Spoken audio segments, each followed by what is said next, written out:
Почитувани граѓани, почитувани новинари.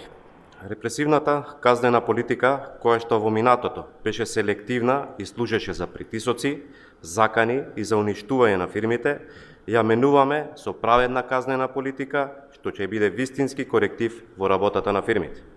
Со новиот закон за прекршоци, што е во владина процедура, предвидуваме намалување на ригорозните казни за фирмите и граѓаните. Ја засилуваме превенцијата со воведување на опомена пред казнување. За малите фирми, според новиот закон, минималната глоба ќе биде 50 евра, а максималната ќе изнесува 2000 евра.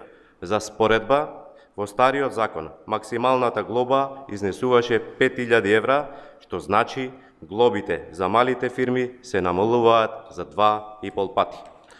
Она што е особено важно е што се укинува двојната санкција која што се изрекуваше според постојниот закон за прекршоци, според кој трговец поединец се третираше како правно лице.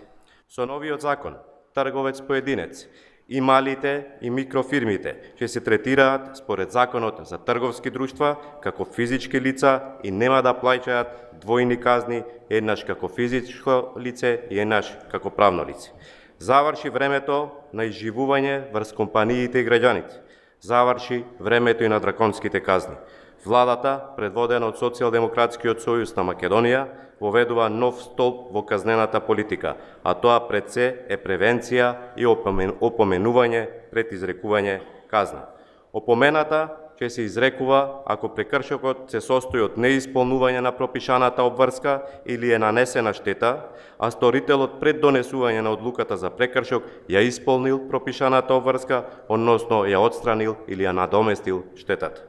Опомена се изрекува и во случаи кога прекршокот е сторен за прв пат и не предизвикал штетни последици, ниту пак го загрозил јавниот интерес. Паралелно со ова, со законот за извршување и со законот за нотаријат, закони што веќе се во собраниска процедура, драстично се намалуваат адвокатските, нотарските и трошоците за извршителите. Трошоците за нотарските и услугите на извршителите се намалуваат од 50 до 90%, а 16 различни ставки со новите тарифници целосно ќе бидат укинати. Собранието претходно веќе го усвои и законот за отпис на камата на долгови, со кој ќе бидат отпишани каматите за главниот долг за различни комунални дејности, телефонија, вода и смет, електрична и топлинска енергија, одржување на заеднички простори и така натака. Владата, предводена од Социјалдемократскиот сојуз на Македонија и пратениците, остануваат посветени на спроведување на мерките што обезбедуваат намалени трошоци за правните и физичките лица, повеќе пари за граѓаните и повисок животен стандард за сите. Благодарам. Ако имате прашања, поведете.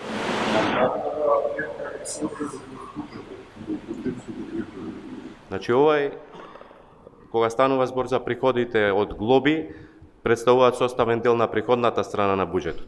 Ако ја видите структурата на буџетот, предложен за 2019, тие представуваат сосем мал дел предвиден како износ кој што ќе биде прибран како приход во буџетот, а иначе за информација, тоа е иста ставка во која што се влезени административните такси.